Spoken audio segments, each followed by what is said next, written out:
Salut à tous, bienvenue sur votre info Mercato du jour. Au programme, après Chelsea et Manchester United, un troisième cadre de Premier League prêt à virer son coach, les nouvelles grandes annonces de Roberto De Zerbi sur Imad Abdelli, la mise au point musclée d'Hansi Flick sur le dossier Dro Fernandez, la Juventus Turin discute avec Crystal Palace pour Jean-Philippe Mateta, les 4 infos Mercato du jour.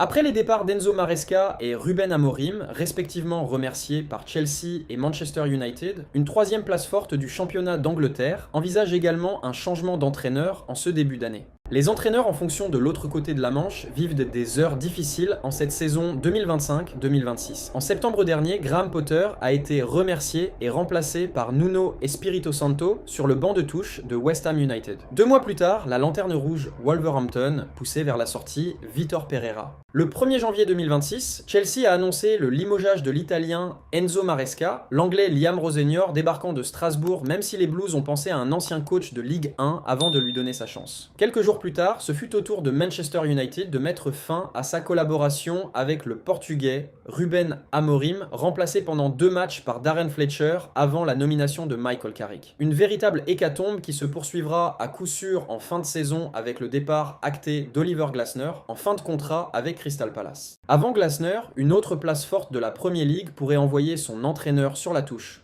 Tottenham. D'après les informations du journal The Times, la défaite subie ce samedi par les Spurs contre West Ham United, 1-2, pousse le club de la capitale londonienne à envisager un licenciement de Thomas Frank sous contrat jusqu'en juin 2028. 14e du classement, les partenaires de Xavi Simons ont concédé face aux Hammers une 3e défaite d'affilée, toutes compétitions confondues, et n'ont toujours pas connu le chemin de la victoire en 2026.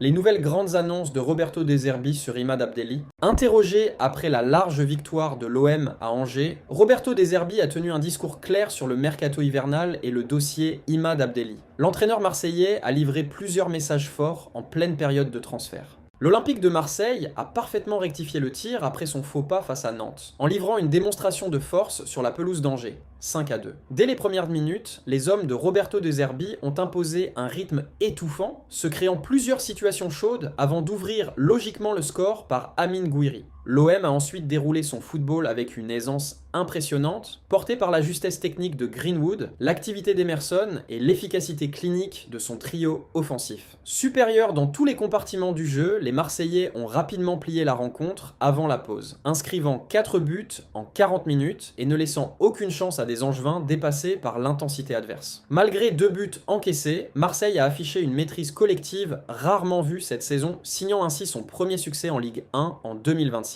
Et consolidant sa 3e place au classement. Après la rencontre, Roberto De Zerbi ne cachait pas sa satisfaction quant au contenu proposé, tout en pointant les axes de progression. Je leur ai dit que j'étais en colère de prendre ce premier but, mais qu'il fallait le prendre comme ça. On a fait notre meilleur match depuis que je suis à Marseille en qualité de jeu. On doit s'améliorer dans le fait de rester dans la partie. On prend 2 buts stupides, mais si on le met de côté, je suis très heureux de la qualité des joueurs, de la qualité technique. Le 2e but part de notre côté du terrain, parce qu'en première mi-temps, on a eu le contrôle total. On trouvait le joueur là où on devait le trouver. À chaque fois qu'on a cherché, on a réussi à les tromper à contre-pied. Avec Aubameyang, c'était compliqué. Il est fort pour voir les espaces. Quand un requin voit le sang, il attaque. On a forcé la profondeur pour Aubameyang, mais on aurait dû garder le ballon. Une analyse lucide d'un entraîneur exigeant, satisfait de la prestation globale, mais encore focalisé sur les détails, alors même que son équipe sort d'un large succès à l'extérieur. L'entraîneur italien sort du silence. La soirée angevine a également été marquée par une annonce inattendue d'Alexandre Dujeu concernant Imad Abdelli, évoquant en pleine rencontre un accord en bonne voie autour du milieu offensif. Interrogé à ce sujet après le match, Roberto De Zerbi a toutefois calmé le jeu, refusant toute projection prématurée. Abdelli n'est pas un joueur de mon équipe, je ne sais pas si on va le faire. Abdelli est un joueur très fort, comme beaucoup de joueurs d'Angers. Le technicien italien a néanmoins tenu à saluer le travail du SCO et de son entraîneur, preuve d'un profond respect pour l'adversaire du soir. Alexandre Dujeu est un entraîneur qui me plaît énormément, je le dis aujourd'hui, même si on a gagné, mais j'ai dit pareil quand on a fait nul, a-t-il déclaré au micro de Ligue 1+, juste après la rencontre remportée par les Phocéens. La mise au point musclée d'Hansi Flick sur le dossier Dro Fernandez.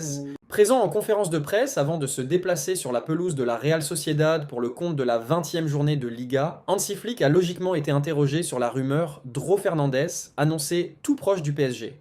la plus grande déception de sa vie d'entraîneur. Voici ce qu'affirmait Sport ce samedi au sujet de Hansi Flick, alors que la jeune pépite Dro Fernandez serait en passe de rejoindre le Paris Saint-Germain. Selon nos dernières informations, le jeune milieu offensif, qui possède le même agent que Luis Enrique, Ivan de la Peña, a même trouvé un accord verbal avec le club de la capitale, qui s'apprête donc à lever la clause de 6 millions d'euros. Un échec profond pour les culers, en passe de perdre l'un des plus grands talents de sa génération. Ce samedi, le technicien allemand des Blaugranas a d'ailleurs été mitraillé de questions par les journalistes espagnols, désireux d'en savoir plus sur les coulisses de ce probable départ. Je parlerai quand ce sera fait, pas avant, a pourtant affirmé d'entrée de jeu le coach de 60 ans. Avant d'insister, je ne veux pas répondre parce que en tant qu'entraîneur, je mets beaucoup d'énergie dans les joueurs pour qu'ils s'améliorent, mais il y a beaucoup de monde autour des joueurs. Si Dero finit par aller dans un autre club, demande-moi et je parlerai, mais pas maintenant. Flick évite le sujet. Relancé sur le sujet, l'ancien tacticien du Bayern Munich a finalement dû se résoudre à en dire un peu plus. Quand il y a des joueurs qui arrivent avec du potentiel, on a un plan pour voir comment ils s'entraînent, leur performance et leur attitude, s'ils sont professionnels. Nous faisons partie d'une excellente équipe et il n'est pas facile de prendre des minutes. C'est clair. Mais chaque séance d'entraînement rend ces joueurs meilleurs. C'est la façon normale et quand ils méritent de jouer, ils jouent bien sûr. Pour conclure, Hansi Flick a semble-t-il tendu une main au jeune Dro Fernandez.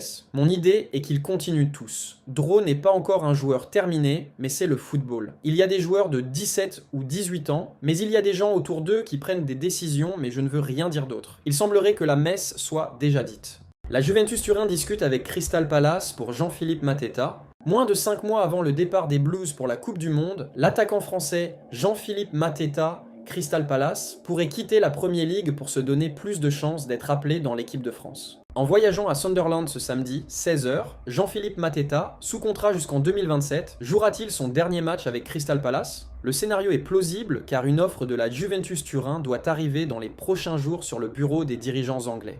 Depuis plusieurs jours, les Italiens ont entamé des discussions avec Palace et doivent maintenant passer à la vitesse en envoyant une première proposition, a priori pour un prêt avec une option d'achat obligatoire. Le montant total de la transaction est toujours en discussion, mais certaines sources mentionnent une somme qui ne sera pas inférieure à 25 millions d'euros. La Juventus voulait initialement attendre l'été prochain pour aller de l'avant sur le dossier, après le départ de Dusan Vlahovic à la fin de son contrat. Mais conscient que la compétition anglaise a pu se déplacer cet hiver, les Turinois ont décidé d'avancer leur calendrier. À 28 ans, Jean-Philippe Mateta est ouvert à un départ cet hiver avec l'idée de se montrer un peu plus pour convaincre Didier Deschamps de l'emporter dans l'avion pour les États-Unis le 9 juin et de jouer la première Coupe du Monde de sa carrière.